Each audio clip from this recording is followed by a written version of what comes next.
The number one issue when selling in a recession is the price objection becomes more prevalent than ever. Customers can actually become desperate raising the price objection. And what they are telling their vendors, not only you, but everyone else, is our customers are demanding lower pricing from us. And then they continue by saying, it's really hurting our bottom line. Then they say, we're going to need better pricing from you. Now, what are they really saying? They're really saying is, man, this could put us out of business. We would like for you to participate in this program with us. Let's look at some tools you and your sales force can use to overcome or eliminate the price objection even in a recession. You've heard the expression, when you're a hammer, everything is a nail, because about all a hammer is good for is driving nails. But what if the opportunity before you is screws? Well, the hammer could, of course, drive the screw in, but there are reasons why it's not the best tool to use. Instead, a screwdriver might be a better option, or maybe even a power driver. So when we look at sales tools, we want to look at what are all the options, what could we be using, and what would be best in each application. Every sales opportunity is different, every salesperson is different. Prescription without diagnosis is malpractice. That is the heart of value-added selling. So we begin by looking at what's going on in the client's organization. We do a needs analysis. We look at our own organization when our sales begin to decline, and we try to figure out what's wrong with our sales operation, what's wrong that's driving down our performance. Well, take a lesson from the automotive repair industry. Our cars today are so complex we can barely work on them anymore, so we take our car to the technician. The technician immediately begins to wonder, is this an electrical problem, something in the wiring or the fuse? Is this a mechanical problem, a component is breaking down? Or is this a hydraulic problem? There's a leak somewhere in the radiator or the brake system. So they use sophisticated tools today to do the analysis. We can be doing the same in sales. They have a big tool chest. Why do they have such large tool chests? Because every tool has a special purpose. And without that specific tool, the technician might not be able to do the repair. And in fact, the repair may have to wait until they have the tool. Well, in sales, Kaizen for sales is one of the best diagnostic tools. It helps us uncover what else we need, what other tools we need in order to perform at the optimum. If we don't know what sales tools we need, when a situation arises, a competitor does something, another kick in the economy, or there's some other regulation that changes, then we have to stop, learn how to use the tool, develop the tool, and move forward. It's much better if we look at the tools now.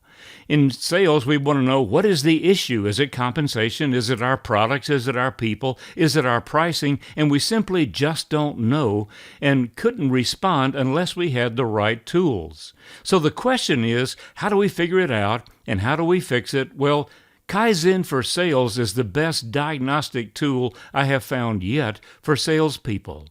And from that, we can develop the other tools. How many tools do you need now? Which ones are most urgent? Which ones will you need in the future? So let's go through very briefly some of the sales tools that you can consider.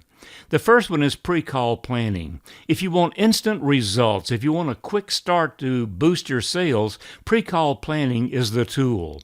It's management-led. Leadership of the organization leads it by asking different questions. Instead of asking how many calls you're going to make last week, we ask questions like, you're calling on Acme Widgets today.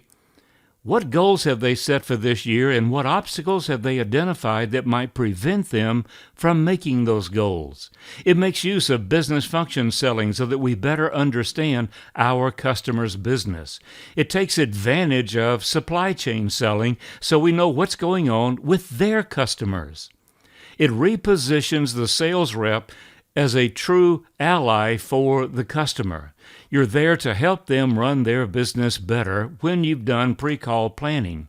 It takes advantage of collaborative selling, which is hot right now. Everyone in the organization sells. The Chuckism number 1 says, there are two kinds of people in the world, those that know they're in sales and those that don't, so start taking advantage of collaborative selling. Another tool we can look at is Kaizen for sales that we mentioned earlier. The nice thing about Kaizen for sales is it's the best diagnostic and repair tool for sales organizations. It identifies new processes, new daily activities, ways to save time and money. If you're familiar with Kaizen or Lean, you understand the terminology here. We're going to be able to get rid of waste in our sales efforts. The first Kaizen event that you will have will take some time. It may take a full day, and then a week or two later, another half day. But over time, you'll be able to produce these Kaizen events in a matter of hours. So when there's a new competitive pressure or a change in the economy or the industry that you've been serving begins to suffer and you want to find another industry, those Kaizen events don't take nearly as much time. It facilitates changes in the economy, your industry, technology, competitive activities, whatever is going on in sales. A Kaizen event can help you identify it and repair it. Cost justification is essential. The ability to justify our higher price uses cost justification, not price justification. It's used to overcome or even eliminate the price objection. It makes use of the qualify-quantify approach. It focuses your relationship with your customer on cost, not price. If the person I'm talking to in the client's organization cannot understand the difference in cost and price, I'm selling to the wrong person. It benefits from supply chain selling, really from the grid, and the power of 3. Another tool you want to have is business function selling. Business function selling is more sophisticated. If you have an MBA, you probably already know this, but everyone on your sales team needs to have a basic understanding of how customers and prospects' businesses work. How do they earn customers? How do they bring customers in? What's their marketing? Then what happens once a lead comes in? How do they manufacture their products or deliver their services, and who are their customers? It facilitates identifying new opportunities and applications within that account. It also facilitates cost justification, and this is critical, it facilitates industry penetration. Are there other companies in that industry that you could approach with what you learn from this customer? And therefore, it generates referrals. The next tool we can consider is supply chain selling, and this is built on the premise that we don't sell to the customer, we sell through the customer. We help them serve their customers better. We help the customer increase their results by helping them sell to their customers. Supply chain selling means we understand that process.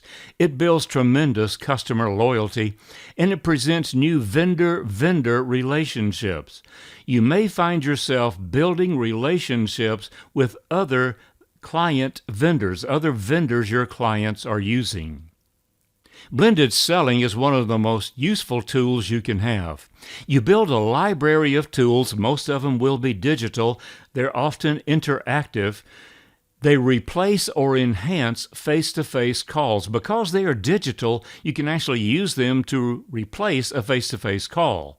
Or when you are with the customer, you can use the tool to enhance the call, make it even stronger. It shortens the sales cycles.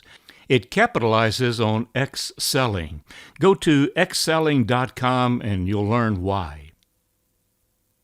Sales enablement helps organizations become sales-focused rather than sales-driven. What's the difference? All organizations are sales-driven. Sales drives the revenue and creates the profit. Profit is the fuel that runs the machine. Sales focus means everyone in the organization is focused on revenue generation. Everyone is asking what they can do to contribute to the success of sales in the organization. Sales enablement assigns responsibilities and accountability so that the sales process works even more smoothly. It streamlines internal communication, internal sales communications, and it accelerates sales changes, top-down and bottom up. When new ideas are found in the field, they come up to the top level quickly. When leadership realizes a change needs to be made, it can happen quickly. The grid is another powerful tool that the user operates. It's a powerful tool for internal and external communication. The user operates it. If it's an internal grid, your employees operate it. If it's an external grid, your customers operate it. They are in charge. It's easily accessible and editable as a resource for sales professionals. This is a very powerful tool. You can use rapid updates to keep your sales team on the cutting edge. For instance, a sales rep learns something on a sales call. They leave the customer's office, and while they are in the parking lot, they can shoot a video with their phone and upload it to the grid. Everyone associated with the grid receives an alert, and they can look at this video and review the information before the rep gets back to the office. It's a powerful, powerful tool. The power of 3 is a way of thinking that allows us to uncover and implement new responses to the competition, new applications, new features and benefits, new customer solutions. By using the power of 3, looking for that third alternative, all kinds of opportunities and capabilities open up. It can be used anytime and anywhere. So which of these tools, if any, do you need in your toolbox?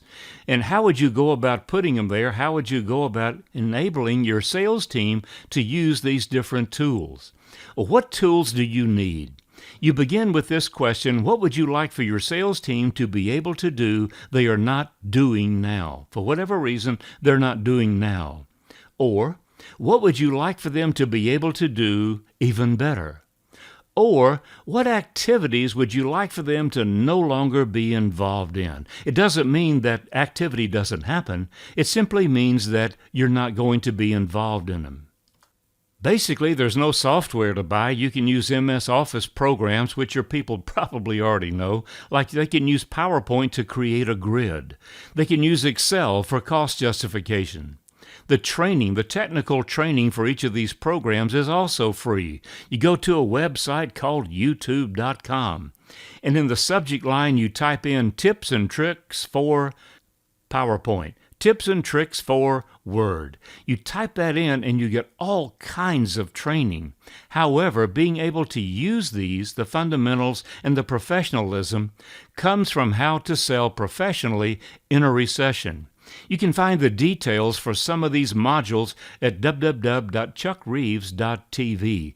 Just notice we spell Reeves, R-E-A-V-E-S. The actual coaching is found at www.chuckreeves.online. Find the right tools to take your sales team to the next level and power through the recession era. And remember, along the way, teach others.